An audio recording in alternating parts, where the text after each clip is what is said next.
Welcome to Parenting How Not to Suck. Good news is you clicked on this link. You absolutely do not suck. You're here because you want to be a better parent and you want to have a happier journey. There is no such thing as a perfect parent.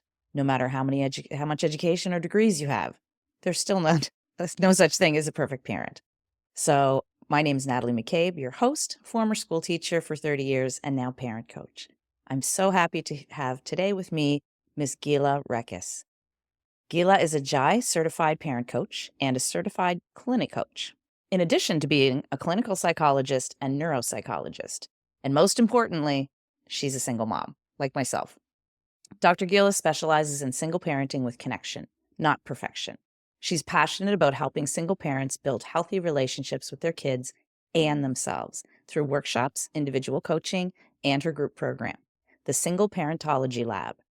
Her motto is, even if you're on your own, you don't have to do it alone. Thank you for That's being here, great. Gila. Yeah, thanks for having me. And, we can't do it alone. It really is impossible. Can't do it alone. We try. Yeah, we try. We put all kinds of pressure on ourselves, but Yeah. it is, parenting, I think itself is the hardest job in the world. But then when we walk this journey without a partner, without a tag team, or without family. I mean, I did it. My parents were passed away, so I didn't even have the family. So we really have to build our little village, right? Yeah, but what I want to say is, I feel like there have been times where, like, if one more person told me, you just need to go find your tribe, as if I could walk to the corner store and buy one for $5, like, Yeah. I wanted to smack them. Yeah. Because, yeah, okay, that sounds lovely, but it's not as easy as that, right? You can't Yeah. just, like, snap your fingers and, oh, here's my uber supportive tribe who's Yeah. gonna, back me up and support me. And so I don't mean you have to find, like, your perfect tribe, your perfect village, because perfection in all of these things Yeah. is not possible. What I mean is that there is no shame, and in fact, I think there is beauty in recognizing and giving yourself permission to reach out for support. And again, that doesn't have to be like the perfect tribe, the perfect support system. It can mean posting in a Facebook group when you're feeling really frustrated, right? It can Mhm. mean going for a walk and smiling to the person at the corner store and, Yeah. just those little pieces of figuring out what you need and finding what you can. It might not be exactly like the ideal. I can tell you I don't have the ideal support network. Right? Yeah. And it's always a work in progress. So that's what I Yeah. mean by Yeah. not It's true. alone. You have to be open to it too, right? I mean, and Exactly. be willing Mhm. to ask for help or seek for help, right? I Yeah. mean, that's Yeah. and have compassion for yourself that you're not a bad parent because you're doing that. Yeah. Like Right. we beat ourselves up way too much, I wish Right. we've got to stop that because So true. it doesn't Yeah. serve us, it doesn't serve our kids, right? Yeah. And we're here Yeah. for the kids. Yeah. And Yeah. of course, I'm biased, but I also think if you can, giving yourself permission to get some professional support is also a piece of Yes. that puzzle. So whether it's coaching or therapy or, you know, talking to a religious leader, right? Yeah. Anything like that is a beautiful source of support, can be a beautiful source of support. Absolutely, absolutely. It's Yeah. it's an important piece Yeah. because you have that sounding board with Yeah. no matter what it is. So let's get into that a little bit more. So, I mean, your Yeah. resume, come on, right? You got all the things. So, and I know when we first spoke, I didn't know the difference between psychology and neuropsychology. So, just really Mhm. quickly, can you just let people know what are those major differences between those two? Yeah. Yeah, so this will be a cliff notes. It's more Yeah. complicated, but, Yeah, because that's not what we're um here to talk about, but because I didn't yeah, know, I needed to yeah. tell everybody else. Sure. Sure. So, first of all, there's lots of different kinds of psychology. So, I'm a clinical psychologist and I am licensed in New York State and actually in Vermont right now as well. And so, clinical psychology, most people are familiar with. You can do therapy and also some psychological evaluations. And then Mhm. neuropsychology is actually a specialty within clinical psychology. So, you get advanced training and experience and it focuses on the brain and the relationship between the brain and behavior. And so, one of the most common things that neuropsychologists do is evaluations. So, Mhm. one kind of evaluation might be like for ADHD or learning disabilities, but Another big category is for folks who have neurological conditions like Mm, epilepsy or dementia, head injury, multiple right. sclerosis. So we're going to look at how is your brain functioning by measuring your behavior, memory, attention, language, Right. Okay. your skills and abilities. And so, Yeah. and then there's also some things that neuropsychologists can do to support. So I work with adults with epilepsy to support Mhm. them around things like, how do I remember to take my meds, right? Like, Yeah. how do I function in life in the context of having some cognitive challenges because of this condition that I have? So, Yeah, for sure, for yeah. sure. So, yeah, very specialized sort of stuff, right? Yeah, yeah. And I'm sure you love that work, but So, yeah. something drew you into parent coaching. Yeah, yes. And Mhm. yeah, so I mean, tell us about that. How did you get here? Yeah. So I first of all, I do have a practice, a virtual practice in New York State for therapy and cognitive support.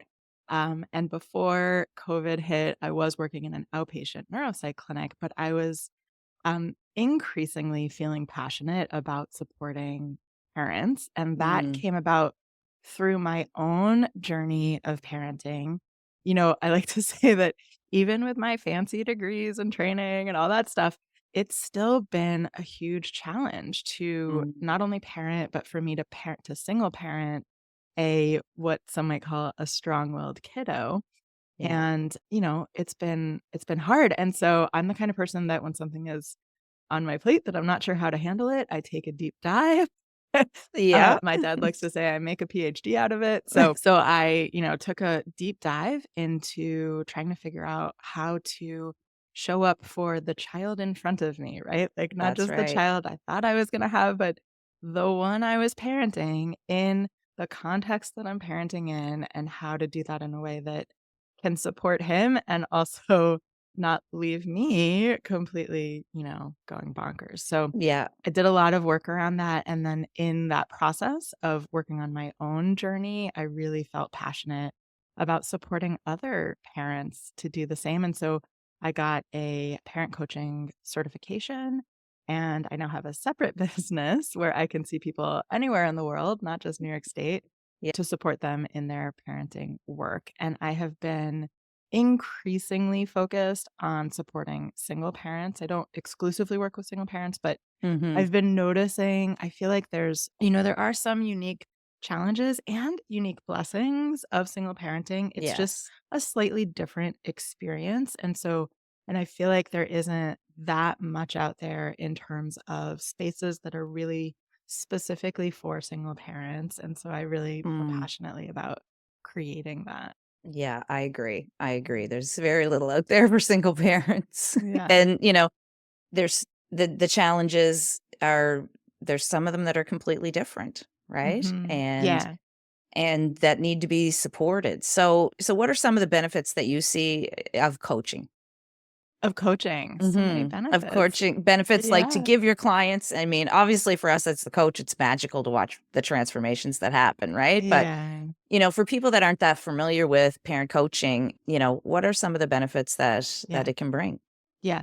So, like, big picture, one of my goals is to help you find and help my clients Mhm.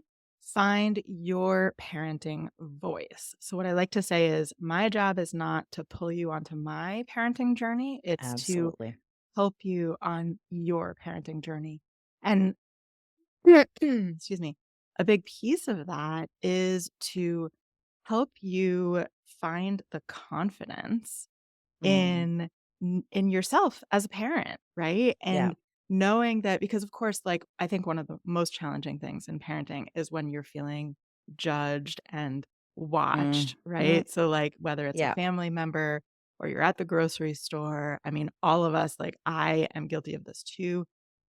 I am susceptible. I will say not guilty. I am Yeah. susceptible to this too, that it's so hard to really stand in your confidence that you know what your child needs and you know how to show up for your child and to not really sort of be swayed here, there, and everywhere and really Mm. question everything. And so when you do have that parenting voice, and it's not ever going to be perfect, right? So No. one of my big messages, so I like to say my focus is on parenting with connection, not perfection. Yeah. And perfection, I think, is never the goal. And No. there's 2 reasons. One is because it's not even possible. So it's Yeah. just not realistic. I mean, honestly, part 0 is that I don't even know what that means. Like, what is a perfect parent? I have no idea. But Yeah. let's say there was such a thing. It's not realistic. And then the other piece is that even if it was possible, I think it's not desirable to be perfect as a parent, Mm, infallible, because when we are imperfect, when we make mistakes, we can model for our kids, first of all, that's what being human is, right? That that's it's right. completely normal to make mistakes.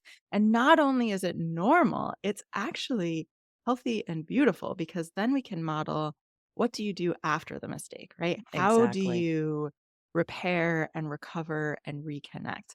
And every single time I make a mistake as a parent, quote unquote, right? Every Hmm. single time I have a challenging moment as a parent, it makes me a better parent down the road, like ultimately. I love that. And, that does take that self-awareness and self-reflection. It doesn't automatically make you a better parent to make a Yeah. mistake, right? It requires a process of self-reflection and of sort of intentional growth, right? Intentional Yes. working on it and improving on it. And so I am always a work in progress as a human and as a parent. And so are you. And so is everyone So else. is everybody. Yeah, Yeah. absolutely. I Yeah. love I love everything you said, but specifically, what sticks out is with coaching, and this is what we both really want listeners to understand, is that we help you gain your parenting voice. Mm, We do not, no parent coach, or they shouldn't, be telling you, oh, you need to do this, you need to do that, you need to do this. It's we create together what works with your family, with your values, with your strengths. We're not mhm. here to tell you this is my way or the highway. That's not what parent Yeah. coaching is about, What right? I what I will add to that though, so it's a yes and, right? Yeah. So I am not here to pull you onto my path. I'm here to support you on yours. Having said that, there are different philosophies and approaches to parenting, and different coaches are going to come from those different sort of belief systems and perspectives. And so, Yeah. I use a connection based parenting model and approach. And so, if someone comes to me and they are determined to use punishment and timeout and, sticker Mhm. charts and all that stuff, I'm probably not the best fit for them, right? Like I'm Absolutely. not the right parent coach for them. And whether it's coaching or therapy, even the best person, the best therapist or the best coach is not the right fit for every person. So I I it's agree. about finding who does feel aligned. Now, I will say sometimes you might start working with someone and you're not sure. You're like, I'm curious about. So a lot of people come to me and they're like, okay, in theory, I love the idea of connection based parenting without punishment, Yeah. but I am not convinced, right? I'm Yeah. not convinced it's possible. I don't want my child to be ruling the roost, right? That's right. I Yeah. don't want to feel like I have absolutely no control in my house, in my family. And so I don't totally buy it. I'm not, and that's okay, right? Like, so Yeah. it can be uncomfortable and it can be, and you might leave the process with like something in between, right? And so Mhm. take what you want and you leave the rest, right? Whether it's with Yeah. me or with someone else. It's your right and your what's the word I'm looking for? I can't think of the right word, but Yeah. it's your prerogative Yeah. to really take it and make it your own. And so my job is to support you in doing that, right? Not to Yeah. say like, well, you didn't do this, so you're a bad parent, Yeah, right? I'm never gonna no, say we that. never, that's the thing, there's no judgment here, there Yeah, is no judgment, yeah, and I really want that message to get across because, people, I think I said this to you before, people think we're super nanny, gonna come in, tell them what to do and be hard on them. No, yeah, yeah, no, we yeah, offer, self-reflection, we're a thinking partner, we co-create, we see what works for you, yeah, right? And yeah. And we do have, I do have like strategies that I can Of teach, course. tools that I can teach. There are things that I can sort of share that I think will be helpful and informative. But right, Yes. But ultimately, I'm sure you do the same as I do. It's on an invitational basis. yeah, I mean, because if the parent's not fully bought in, then the transformation isn't going to stick. Maybe, they'll try something for a couple of weeks, but if they're not fully bought into it, right, then that the changes and transformation aren't going to be able to happen. right, So, yeah, yeah, yeah. So, yeah, yeah, I mean, and yeah. go ahead. I was just gonna say some of that, I think a lot of people come into parent coaching with a focus on their kids' behavior, which is very understandable, right? That Mhm. that is what brings you to coaching. A piece of the process is really getting to know yourself and really grounding into and like unpacking and understanding where are some of these beliefs coming from? What beliefs are coming up, right? So like when Mhm. your kid yells shut up to you, right? Yeah. That's just what, 6 letters or something like that, but, oh my goodness, does it have more weight than that, right? So Right. it's doing something, it's triggering usually, often, it's Mhm. triggering this, like, spiral of thoughts, of beliefs, of feelings, of, Yes. responses, and so learning and really attuning to what's happening for you, where it's coming from, what you want to shift and what you want to, like, really lean into is a piece of being able to support your kids. Yeah. Yeah. Yeah, that's huge because, I always say this is parent coaching, not parenting coaching fully, Mm. right? I mean, we have to look at ourselves because families are living systems. Like you think of the cogs and wheels that are all connected. Yeah. So a change, but on the positive side of that is when you make a small change in one of those cogs, maybe it's yourself or, a strategy you're using or recognizing a trigger, that small change affects the other parts of the Yeah. living system, right? Yeah, I think of it as a tree, so I like to think of the parent Yes. journey Tell us about your as tree. I a love the tree. tree. Yeah. And so the idea is that there are these sort of 3 major pieces of it. The roots are the parenting piece. So this is, as I said, like really grounding into, rooting into who we are, what we are bringing to the table as parents, which is always evolving. So Oh, yeah. a tree doesn't grow where like the roots grow, then they stop growing, and then the trunk grows and it stops growing, and then the branches Mhm. grow. They're all growing together, they're all informing each other, and the roots are always continuing to grow and evolve. And so when you have these really strong roots, that tree can withstand the storms, right? Like when there's Yes. wind and rain and lightning, that tree is going to be able to be flexible. So you see, I'm moving my hand, Yeah. right? Right. Well, you need to be flexible and it's going to be able to withstand those storms. Whereas if it's not as deeply rooted, then all those big storms are just going to make you come toppling down. So That's right. that's the roots piece. And then the trunk piece is understanding, really, I call it empowered. So being empowered by a deeper understanding of our children. And that's a combination of understanding normal development and neurodiversity. If you Mhm. have a neurodivergent kiddo, right? So understanding what realistic expectations are, which also evolve, Yeah. right? Um, Constantly changing. and then the second piece is understanding your individual child. So there's, expectations based on like typical and norms and like different, what's Mhm. an ADHD expectation versus something else. And then there's the child in front of you and what their strengths are, what their unique challenges are. And when you can really understand those things, you can show up for them in a way that's going to be much more effective and Yes. productive, right? And in a way that is supportive, that's going to help everyone's tree grow. Yeah. And then the branches, that is connection.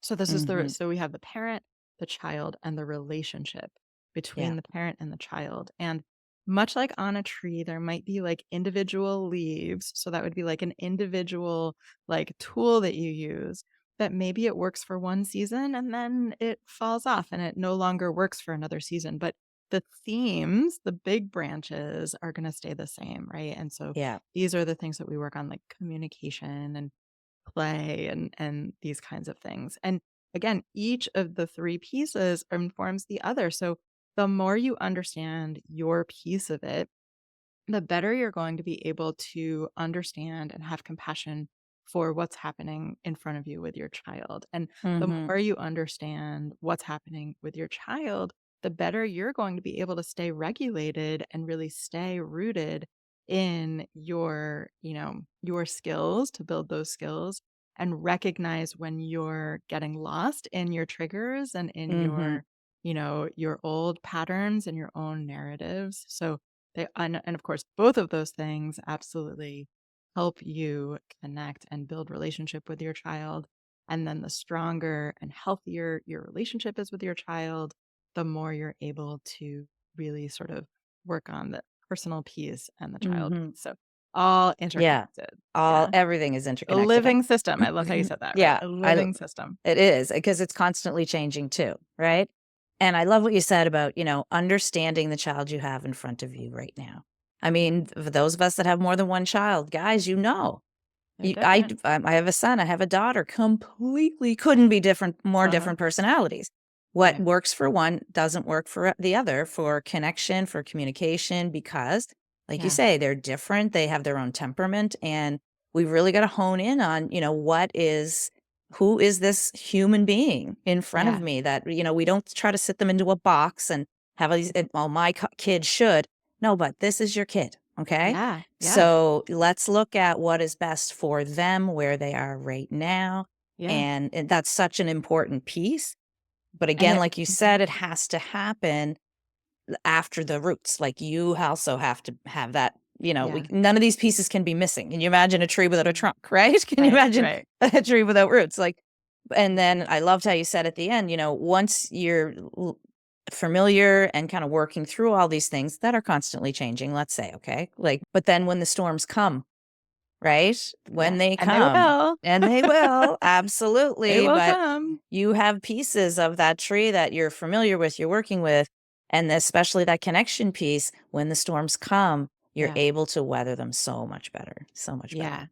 Yeah. And I want to say the comparison piece, especially we are recording this. I don't know when it's going to air, but we're recording this shortly before the winter break, the winter holidays. And so I Mhm. know this is something that comes up even more so at this time of year, this comparison with other families and how Mm. they do it. And, maybe you're with extended family and you're parenting differently than your sister is, Yeah. right? Or your cousin, and your child is acting different than your nephew or your niece, right? And so Mm. to really be able to hold, and it's hard. This Yeah. is this is hard, and it's hard for me too, if that's validating to hear, to really hold on to that you are the best parent for your child, right? Agreed.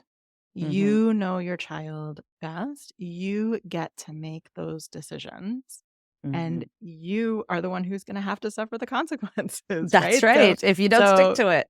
Agreed. yeah, so, to be able to stand firmly rooted in those beliefs and in where you're coming from, it's hard. Yeah.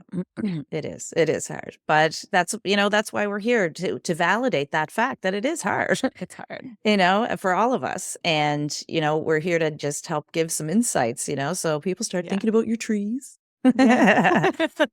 And, let's get into more of the single parenting, because it is so different. Not so different, but there's those unique challenges and Yeah. struggles. And I know you coach single parents and you Yeah. are one and I am one. So, Yeah. what are some of the most common things that you're helping single parents with in your coaching? Yeah. So, single parenting, I think it's a form of stress, let's face it, Yeah. right? And, before I go into anything, I like to make the disclaimer, which is that when we're talking like this, we're talking in generalities. And Absolutely. I want to acknowledge that, first of all, single parenting we are not a like homogeneous group, Mm-mm. right? And so there's many different paths to single parenting, and each of those paths has its own challenges and its own beauties. And then within those paths, you can have very different circumstances. So I know some single parents who have incredibly supportive networks, and Mm-hmm. maybe they're living with family and they're really, they have that support. Yeah. And I know partnered parents who feel utterly and completely alone, Yes, I've seen that as right? well. Mhm. And so and many of us who didn't start out as single parents, started out partnered, can relate to that, right? Because Yeah. often the period before you leave an unhealthy relationship is honestly one of the loneliest, I think, because Mhm. you're anyway, we can go Yeah. into that, but, Yeah, that's another um episode, Gil. right. Right. But the point is, I'm talking in generalities here. Yeah. But single parenting, it's hard. It can and often does add additional stresses into the system. And I Mhm. like to call stress the great magnifier, right? Yeah. So many of the challenges that single parents have, partnered parents have also, but often it's magnified for single parents. And Mhm. so, for example, one of the hardest, I think, is when you are feeling really like at your limit and there is no one around to tag in. Yeah. It is so hard. And not just like in the moment, no one to tag in, but like bigger picture when you're not getting breaks, you're not getting respite, you're not getting enough, space and time to yourself because it's Yeah. all on you. That's And, right. even if you have shared custody and you don't have the kids the whole time, when you have them, it's all on you. And when you don't have them, there might be other things that are adding to your stress bucket. Yeah. So it's just sort of this like near constant like stressor. Mhm. And it's something that I don't have a magic wand for. I wish that I did, right? Yeah. I can't fix it. I don't have a magic wand for it. But we can work within that reality to build in some practices and some supports. And, one of the big things that I think is really important for all parents, but even more so for single parents maybe, is to give yourself permission to prioritize based on your family, your needs, not what society expects, and not Yeah. what you have internalized that is necessary. So I think we have Mm. so many things. It's not just like someone else expecting it from you. At this point, you expect it from you because Yeah. you've been conditioned to expect it, right? And so Mhm. I have to say one of the positive things that I think I got from my relationship with my kid's dad is this awareness that some of the things that I was just kind of assuming are truths, that it helped me get that there are different perspectives and different ways of looking at Yeah. things. And it helped me challenge some of those assumptions where in my head it was just like, well, this is just how you do it. This Yeah. is just what you do, right? And it sort of taught me to pause and say, well, okay, it is how you typically do it, but is it how you have to do it? Is it Right. necessary? And is it serving you? Right? Yes. So, can you give yourself permission? And again, this is a really busy time of year that we're recording this. There's Yes. a lot of things that people feel obligations to do, Mm. right? Parties to attend, gifts to give, cookies to bake, whatever it may Yeah. be. And so, easier said than done, but giving yourself permission to prioritize and deprioritize based on your needs and your family's needs, not Yeah. society's. So that's a big one. Yeah. That's huge because all feel so much obligation, and especially as single parents when we're trying to do both jobs, right? We're trying to Mhm. be the male, the dad, the mom, the whole 9 yards, that Yeah. giving yourself grace and really looking at, I guess, I'd like if you can think of some examples, but here's an example for me when I became a single parent, and well, a parent anyway. I mean, it comes from watching my mother. Her Mhm. expectation was she scrubbed the floors on her hands and knees once a week, moved all the furniture, wiped down walls, fixtures twice, 3 times a year, and those expectations were in my head as I have babies, right? And I'm going, don't I can't what I what? How did she even do this? And I remember thinking, Mom, like apologizing to her because she was gone in heaven, right? I'm like, Mom, like I'm Mhm. sorry, dude, but like I can't. That Yeah. but that's kind of an example of some of those expectations that you just gotta let them go, and Yeah. focus on your needs, because when you focus on your needs, Yeah. some people, oh, you're so selfish. Guess who that benefits? Yeah. You and your Yeah. children, Yeah. right? Yeah. Yeah. So I like visuals. I'm a visual person. I have this other analogy that I like to use, and it's a sink. Mm-hmm. And the idea is that we all have this internal sink, a metaphorical sink, not a real Yeah. sink. And when your sink is really full, just a few more drops of water make that sink overflow. And that overflow is dysregulation, right? So that's Yeah. when you're going to snap, you're going to yell, you're going to maybe even do something physical, you're going to do something that you regret later. And then you have the Mm-hmm. shame spiral. And Mm. we can all relate I'll to that, relate to I'm that. sure. Absolutely. Yeah. When that sink is less full, the same drops of water that made it overflow in the first scenario are going to be fine. And you can even handle more, Yeah. right? And one of the things that can fill your sink really fast is somebody else's sink overflowing into it. And that's Mm. often what happens with our kids. So if their sink is overflowing and our sink is already really high, then Yeah. our sink is going to overflow too. It's really hard to be able to, you know, bear witness to that overflow, to catch some of their overflow without it overflowing our sinks too.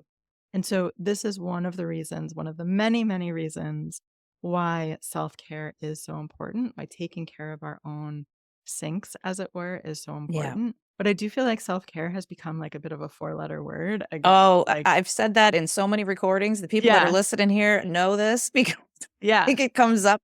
We need to find a new word. yeah. So, but I think part of it is because of it's how we define and think about self-care, right? Like if Yeah. one more person tells me that I just need to prioritize self-care, right? The same Yeah. person who told me I just need to find my tribe, I'm just gonna Yeah. smack them, right? Yeah, it's true. So and getting support is part of self-care, right? But like people make it sound like, first of all, like it's easy. Yeah. And second of all, like it's your fault if you haven't quote unquote prioritized Yeah. it, Oh, right? thanks. I And you're needed some more like, guilt. Thanks. excuse me, like, how do I prioritize this, right? Yeah. So, one of the things that I like to talk about is that when you think about the sink, so things like a bubble bath, right? Or like Mhm. going for a massage, which is what people think of as self care, right? Yeah. They're lovely. Don't get me wrong. Like, by all means, if you have the time and the money, go do it. Yeah. That would be kind of like taking a bucket and emptying a bunch of water out of your sink, right? Which is Mhm. great.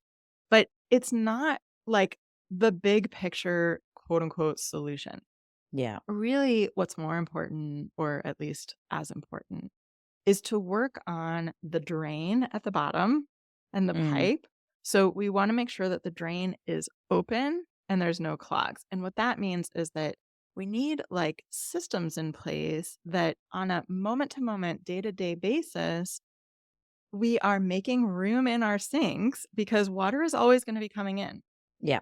right? Unless you're living in a cave and maybe even then. So water is always going to be coming in. And so we need to have processes in place so that there is always room in our sink. We're like, right? Mhm. So it's less about the bubble baths, though lovely, Yeah. and more about your day to day practices and how you move in the world and how you keep yourself open, if that makes sense. Yeah. So, one of the things that I think of as a like keeping your drain open activity or element is how we talk to ourselves, right? Mm. And how we Yeah. talk about ourselves. So these are things that they're not easy, but they once you work on, right? It's not Practice. like you have to like sit for an hour and talk nice to yourself, right? Yeah, Like no. this is like a part of who you are. And once we shift some of how you're talking to yourself and about yourself, it can really like move with you in your life and help you in every moment of. Yeah, I agree. And it's not easy, but I think the first step is just being aware, Yes. right? Being aware of those voices that you're like, "Oh, I'm so stupid. Wait a minute. Are you really? No, you're not." Right? Right. Like, are these thoughts true? Are they Yeah. helpful? Are they, and more often than not, they are not serving you in any way. And Yeah. it Yeah. is that mental work can be exhausting. It's like physically exhausting. People don't understand sometimes that, when you're working on mental processes, it It's can actually true. tire your body out quite a bit. It's But the true. value in it is That's how we change the neural pathways in our brain, is it not? I mean, I don't want to say anything. You're the expert, Gila, Absolutely. right? Yeah. No, absolutely. Is Right. by And doing that. Yeah. yeah. So we have, right. We have these like well-worn pathways. I like to tell a story of, my son was going to a camp that I had to turn left at this intersection that I normally turn right. Mhm. And there were so many times where I turned right or I had to like catch myself. I was about to turn right.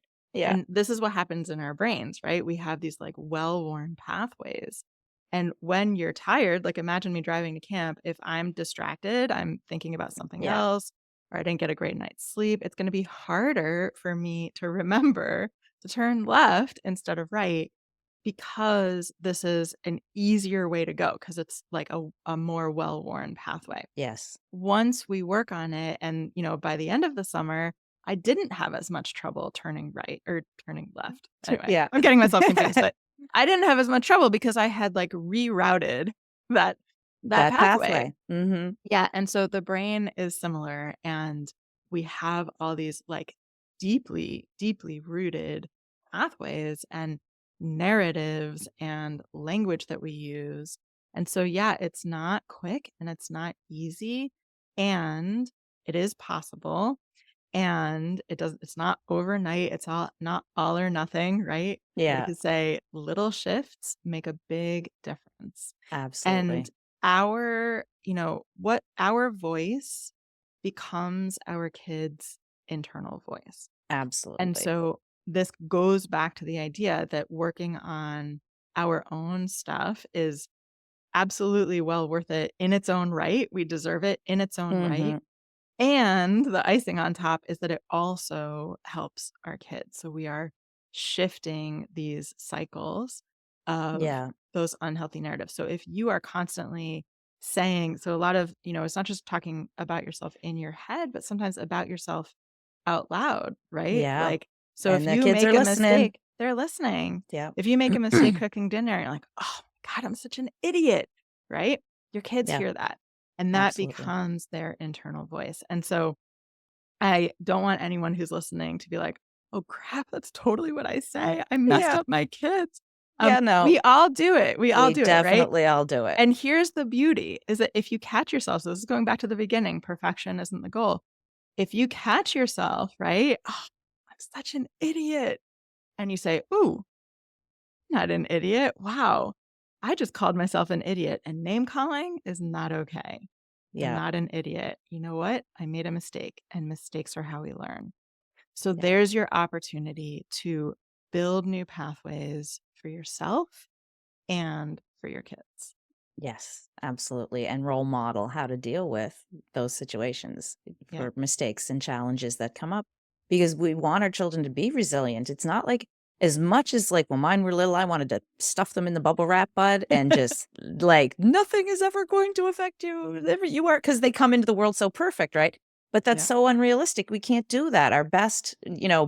mode is to be authentic and to show them and model for them how to handle these challenges and mistakes that we are all going to make and that That's are right. all going to happen in our lives, right? I That's mean, right. Yeah. it's so important. So I love Yeah. that. I love Yeah. that. And it's always a work in progress. Oh gosh, yeah, you're never finished. There's no end If you game. think you're Yeah. finished, you're still not finished. Even Right. when your children are adults, my son's going to be 21. Not Yeah. finished. It just Yeah. looks different, but Mhm. it's yeah, we're because of that unconditional love we have for them. Yeah. Why would we ever stop, right? Yeah. It's just constantly changing and maneuvering based on the child you have in front of you. That's right. So, you're raising a strong-willed child, and I know many, many people out there are. And, Yeah. so what is some advice you have for parents that are in that situation, whether they're single or not? What are some of the, Yeah. things Yeah. that you think will help? So the first thing I want to say is that one thing I'm grappling with is what term to use. I don't love the term strong-willed because it does have negative connotations and Mm, it sort of it some people see it as a negative label. yeah, But I do think that it is a informative descriptor. I see yeah, it as an adjective, not a label.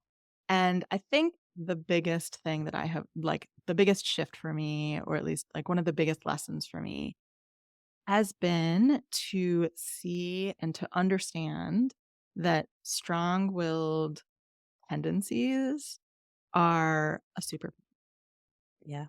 Right? So we often see this as a negative. It's really challenging, but Mhm. actually, I mean, strong-willed kids, first of all, I have to say my strong-willed kid has made me a better parent, Yeah. right? I think our strong-willed kids they challenge us to put more effort into it, right? Yeah. To question some of our assumptions, I like to say strong-willed kids demand the kind of respect that every child deserves, Mm, right? they And our do. strong-willed kids don't let us get away with not doing Yeah. it, right? It's exactly. So they invite us earlier in the process to learn some really important parenting lessons, like you can't control someone else's behavior, That's so right? true. The only behavior you can control is your own. Mhm. And there's 2 pieces to that statement. One is that you can't control someone else's behavior, and the other is that you can control your own. And so that's the empowering part of the message, that Yeah. you might not be able to control someone else's, but you have a lot of control over your side of the equation. And Mhm. people say to me, "Well, yeah, I can control it. Like my kid is 3. I can pick them up and strap them in the car seat, and even Yeah. if they don't wanna go to school, they're going to school," right? That is controlling where your child's body is in space, Mhm. but you're not controlling their behavior. They might be kicking and screaming while you're strapping them into the car seat. They probably are, Yeah. right? That's their behavior. And I will say the little asterisk, the caveat, you can control someone else's behavior sometimes if Mhm. you use fear. Yeah. If you use fear. But that even with fear, it doesn't always work. And when you have a strong-willed kid, that often backfires. So Oh, even yeah. if you use fear, sometimes that will just lead them to dig their heels in more, Mhm. right? And it's not sustainable using fear It's either not sustainable. as they And grow. it's not what I want. I don't No. want a relationship with my child based on fear, Mhm. right? And so fear leads to compliance sometimes, but not always. Yeah. But respect leads to cooperation. And I would That's rather what we have want. cooperation than compliance, personally. Absolutely. Absolutely. I think most parents would want that. Yeah. And I should say, I hesitate to use the word respect because I think it's like one of the most misunderstood words in the Mm. parenting world. There's so many like misperceptions and misunderstandings of it. So let me Mhm. define it for you. So when I say respect, what I mean is perceiving, seeing, and believing and acting on the reality or the belief that the other person's experience and perspective and voice are valid and worthy, Yes. I right? love that definition. And we want our kids to respect us, but this like outdated, I think, this older Mhm. belief that they should respect us and we don't need to respect them is, I think, Yeah. like, what is the express like a house of cards or whatever. Yeah. Yeah, it doesn't, especially for a strong-willed kid, right? Your strong-willed Mhm. child is not going to respect you if you are barking out orders and trying to control them. They Mhm. are going to shut down. Yeah. Right? To them, to their brain, that feels like a tiger is about to attack. They Yes. do not feel safe. They are in threat response. And Mhm. so learning how to see that strong-willed behavior and strong-willed tendencies as this like beautiful superpower, this strength of theirs, and learning how to work with it, how to, meet them in that place and really honor that and lean into that is Mhm. that's where the power is, right? That's Yeah. where the magic is. Yeah, absolutely, because, I mean, like you say, that our strong-willed kids, they're firm and they know who they are, right? And, I mean, Yep. like you say, that is a magical superpower. That's what we all want as Yep. parents as their children grow older, is to be Yeah. strong and know who you are, know your Right. values, know what you want and what you don't want, Right. right? We want kids who are self-aware, self-attuned, willing to advocate for themselves, Yes. able and to articulate that and have the confidence to stand up for themselves. We want all those things except when Yeah. it's coming at us. It doesn't fit the recipe of the day. So Right? I like to think of it as an inconvenient truth. There's a lot of inconvenient truths in Yeah. parenting. All And kinds. this is one of them, right? Mhm. Is that if you want all those things, then you need to make space for that showing up in your relationship with your child. Yes, and that respect piece. I mean, they're human beings that come Mhm. out with their own personalities and their own temperaments, and they are Mhm. not your mini me, right? They're not going to respond and Right. react to things the way you do. They have their own personality. And so really Right. tuning in, going back to your tree analogy, really knowing your child, whether they're strong-willed or not, just knowing how they kind of perceive the world and respecting that can Mhm. help you take a step back and Mhm. and approach situations and challenges in a whole different way that Yeah. focus on connecting with that. So I Yeah. love that. I love that, Yeah. Gila. That's going to Yeah. help a lot of Yeah. parents, my honey. Yeah. I Thank love you. it. I think this has been an amazing conversation for parents, especially knowing they're not alone. That, Mm. you and I with all of our education and degrees, still a work in progress. There's no Yeah. perfection, right? 100%. And that we have to make that space for ourselves, Yeah. and keep our sink unclogged, right? Yeah. And And you deserve it. absolutely. And if, parents listening out there, especially single parents that think, "Oh, well, I need to do everything because I'm the only one." You need to remember you're benefiting your children by giving yourself space and Mhm. filling your own needs. Yeah. You're benefiting them tenfold than if Yeah. you try to kill yourself trying to keep your house perfect and get to all the activities and the parties and the cookies and the this and that. Yeah. All of that isn't going to matter in Yeah. 20 years. I have lots of dirty dishes in my sink right now, Yeah. Yeah. physical and metaphorical. Yeah. Right. And Yeah. listen, it is what it is. It's what you focus on and what your values are. So Yeah. I want to Yeah. thank you, Gila. Now, I have a few questions that I ask all my guests that I Okay. didn't send to you. So surprise. Okay. But they're so powerful and I just love everybody's answers. And it's really probably the most, I mean, all of this process of recording and interviewing people is so fun. This is like icing on the cake. I just Okay. realized, by the way, are we recording? I didn't get the little. Yep, we are. Okay, good. Yeah. I don't know why you didn't. Usually you do, right? Yeah. Yeah, anyway, yeah, it says on my computer. Gosh, I Okay, hope so good. because this is a good Oh, yep, conversation. I do see it. You Okay. do it? Oh, awesome. All right, so, All right. Gila, what is your definition of a fulfilled life? Oh my god. See? Go with your gut. I don't know. Ooh. I think so to me, when I hear fulfilled, it sounds like an endpoint. Like, check, I'm Mm, fulfilled, right? yeah, And to me, like life as we talked about, it's like this sort of constant ebb and flow. ebb and flow, a work in progress. And so I don't know. That's what comes to mind to me when I hear I'm Yeah, like, I don't think I'll ever okay, I have achieved fulfillment, right?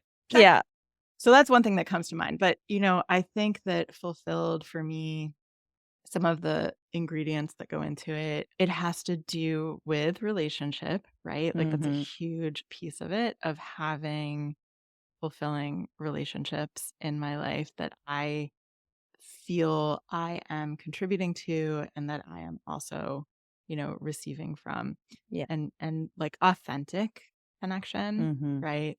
And doing something in the world that is so I all right, we're gonna get a little deep here. So that's so okay. I'm the granddaughter of Holocaust survivors, and I'm I sorry. think that like informs a lot of what I do. And so I Mhm, definitely feel this drive to make the world a better place, as yeah. cheesy as that sounds. And It's so, not cheesy. That's right. So that's part of what's fulfilling to me, is like the idea of putting something into the world that really that makes the world a better place, that leaves an yeah, impact. And that's what drew me to parent coaching also, is that, to make the world a better place, I really think what we need to do is to shift each generation to be more compassionate, more accepting, more open-minded. And the Mhm. way we do that is by supporting parents and by Absolutely. teaching parents and by helping parents to shift some of the narratives, to shift some of the patterns, and to make these little changes each generation Absolutely. better and better. So It does not sound cheesy to me because I say it all the time. This is how we're gonna yeah, change the world, is helping it parents and is. children. I mean, Yeah, period, dot, the end. You can go change the yeah, health system and the justice system and the economic system. You can go play with all that stuff, bud. yeah, But parents and children, when they're supported and yeah, they're grounded and they're confident and they're respected and they're seen and heard and loved, and yeah, then all those systems will be then created by this new yeah, generation and new thought patterns. So yeah, I'm yeah, totally with you on that. Not no yeah, cheese here, bud. No cheese. yeah. But I mean, it's such a big question. I feel like I am constantly chasing for fulfillment, right? And I Mm, haven't like reached it. And I don't know that I ever will, right? I mean, I think yeah. that yeah, yeah, I think part of it's in every present moment we can find it, yeah, right? If we look, in the words of Eckhart Tolle, yeah, in that yeah, present moment, what's happening right now, yeah. right? And searching for meaning, right? Mhm. Meaningfulness, right? Yeah. Yeah. Yeah. Awesome. Okay. How will you know you did a good job raising your boy? Hmm. I think I think seeing him in relationship with others and with the world, right? And so certainly if he's a parent, if he one day becomes Yeah. a parent and but also in other relationships, right? In partnerships Yeah. and friendships, in relationship with me, like I think that a big thing for me, one of my big like hopes and dreams and goals is that in adulthood, he and I will have a close and healthy relationship, that he Absolutely. will want me in his life, that he will feel safe confiding in me and Mhm. feel that he gets something, from confiding in me, that he will seek Yeah. that out. Uh, yeah. Yeah. And, Awesome. and similarly to the fulfillment thing, that he will also put goodness into the world, right? And Yeah. and I think he will. I see it in him already. Yeah. That's Yeah. awesome. Awesome. So we all had the challenging times, as everybody knows. None of us are perfect. So what is something you say to yourself during those challenging times? Mm. During challenging times or during times when I have messed up? During any challenging times, what do you tell Oh. yourself, right? Like, Mm. what's the new voice or the mantra or. Yeah.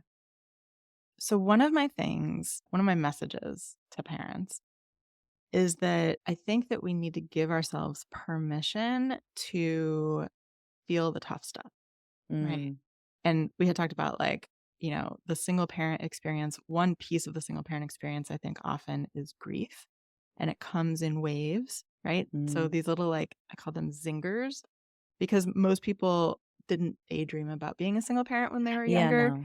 This Mhm. isn't how you expected life to turn out. This isn't what you want necessarily. Yeah. And I have that too, right? I have I remember I was at a party at some friend's house, and I was feeling that little zing, that little wave of envy, Mhm. because they have the happy marriage from the outside at least, Yeah. and the lovely house and the 2 kids, and, they have the life that I expected and wanted and don't have. Mhm. Yeah. And so those waves come. And one thing that I try to work on is to allow the waves to come, to Mhm. say hello, right? Yep. Yep. Oh, there's that envy. Yep. Mhm. I see you. That's right. And to give myself permission to feel it and to let it sort of, and it does usually. Yeah. Another thing, and this is less about what I say to myself and more about what I do, but I am a huge believer in journaling. Me too. And so I find that journaling when I'm having some like really prickly feelings and things are Yeah. challenging, journaling is so helpful for me. And one of the things that I like is So either, first of all, I journal electronically. I find that much easier to type. And also, I like that I have my journal with me everywhere I go, Yeah. right? So it's on my phone, it's on my computer. If I need like a little burst of journaling, Yeah. at the grocery store, I can do that. And I also sometimes do what's called audio journaling, what I Mm. call audio journaling. And so that's literally just I record myself speaking Yeah. instead of typing. And, I find this sort of goes along with the same, right, giving yourself permission to feel that. So I think a lot of us, those like foam pool noodles that if you Yeah. sit on it, it like stays under the surface of the water. And then if something like throws you just a little bit off center, the pool noodle comes exploding out of the water, Yeah. right? And I think that that's what we do with our prickly feelings, with our tough feelings, is we try to like push them under the Sit on them. water, but Mhm. at some point something's going to throw you off center and boom, here comes that big feeling Yeah. exploding out. And so I try to practice. I'm not perfect at it, but I try to practice giving myself permission to not just feel those feelings, but like journal about it, explore it, talk to a friend if I can. And usually that can really help me move through it. It doesn't get rid of the thing that triggered the Yeah. prickly feelings, but it helps me move through it. Yeah, and I think it's so important what you said about having those feelings. They have to move. They have to Mm, move through you in order to let them yeah. go, Yeah. right? Which again isn't easy, It's right? not, Depending yeah. on the situation and the level of the feeling, but it's Yeah. so much healthier for you and your body instead of storing it and trying to push it down and, "Oh, I don't feel that. No, I don't feel that." Listen, Yeah. right? I Yeah. mean, Yeah. that's then you're gonna have that explosion at some Yeah, point, and I right? think there's a yin yang of giving yourself permission and having perspective, because so people get worried about, well, if I give myself permission to feel these really big feelings, I'm going to get stuck in those feelings, Mm, right? yeah, And that is a real concern, right? That's what depression is in a lot of ways. We get yeah, stuck in these really hard feelings. And I think part of why we get stuck is because we don't really process those feelings, right? We're like yeah, constantly trying to keep them under. And so, to some extent, if you can really feel those feelings, sometimes that's enough to help you get through them. But there is also an active and intentional piece of perspective. And yeah. this involves things like learning to recognize some thinking traps that you're falling into, that we all Mhm. fall into, Yeah, right? So black and white thinking and future casting and, yeah. all catastrophizing and all these things. Learning to recognize your own limiting beliefs. We all have them. They're Yes. usually, so if something is bothering you, one of the things that I like to recommend and that I do with myself is ask yourself why, right? So why is this bothering me? And then Mhm. keep asking why, right? So whatever your Yeah. answer is to the first why, that's not the juicy center. So No. keep asking, okay, and why does that bother me? And why does that bother me? And Yeah. when you keep asking, you will eventually come to the juicy center, as I call it. And that is usually a limiting belief, right? And Yeah. so, and the more you can do that, the more quickly you can get there and you can recognize, aha, there's that limiting belief. That's And right. these limiting beliefs form to protect us, right? And so, Yes. learning to acknowledge them, Mhm. right? To appreciate why they're there and Mhm. to learn how to move through them. So this is not easy. This is Yeah. some deep work, and that's part of what But therapy it's and coaching is about. that's Yeah. So, I don't know if yeah, that it's answers so your question. important. Absolutely. No, it's really to look at those limiting beliefs because they come up almost, unconsciously until Yeah. you really dial down and say, "Well, why?" and then why again and why Yeah. again. That's an amazing journaling activity for someone to do Yeah. on a situation, whether it be a trigger or whether you're concerned about your finances or your relationship. Right? All of those triggers to really dig Yeah. down and I think when you eventually get to that juicy piece at then you can go, "Really? That's not Yeah. true?" I don't really believe that. Right? Yeah. That's Yeah. I don't really believe that, but like Yeah. you say, it's been conditioned Mhm. and been around for a long time and buried Yeah. deep, right? Yeah. So we gotta Yeah. get our little shovels out, you know? Yeah. Exactly. And So sometimes we'll need more help with that, and that's yeah. okay, right?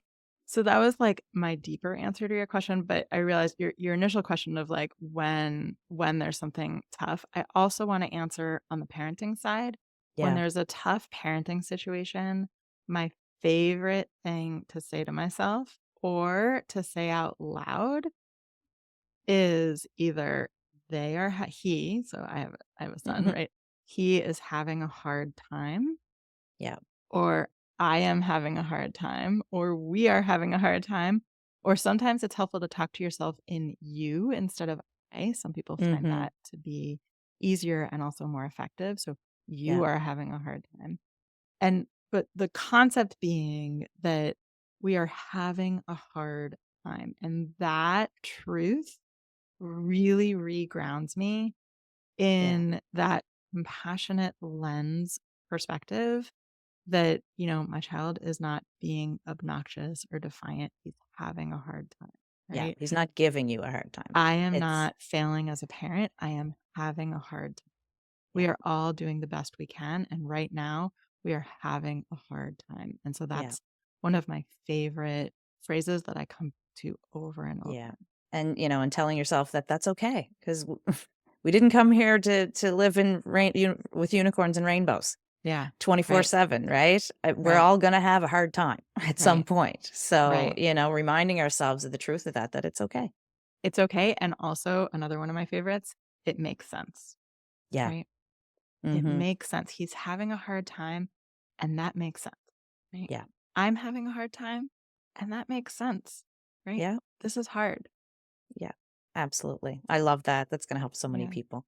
All right. So, what is the one most important thing you want listeners to take away from our conversation? I mean, there's so much, but Yeah. I throw this out there because I want you to just go with your gut. Like, what,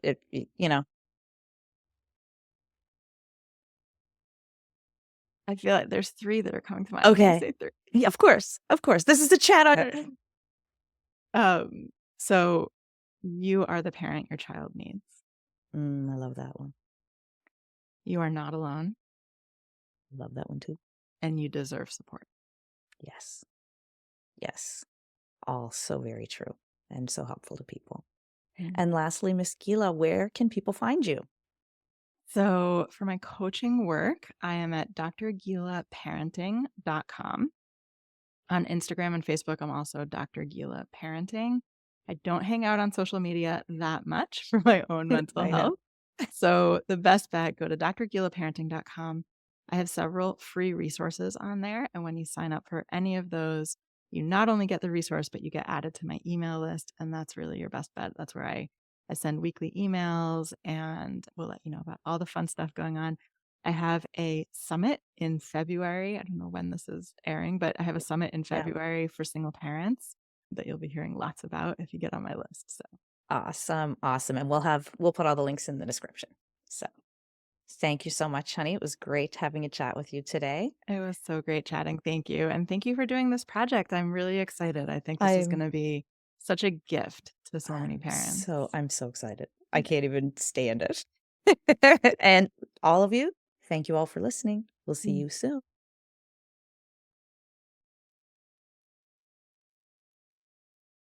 So glad you're still here. You do not suck as a parent. But I want you to know about something that we've created. The coaches and the experts that you see in this show, we've gotten together and we've created a community. It's called the Powerful Parenting Collective, where you as a parent can enter our group and have access to many of the experts that you see on the show, to private message them, to have a quick little video chat before you decide to hire them to help you in your parenting journey. Or maybe you decide not to do that. I want you to think about a community that is supportive, that will have events for you, free workshops, free information, and a place where you can really connect with the different experts that you've seen on this show. So click the link below and join us. Basically, think of it like a shopping mall for parents. We hope to see you there.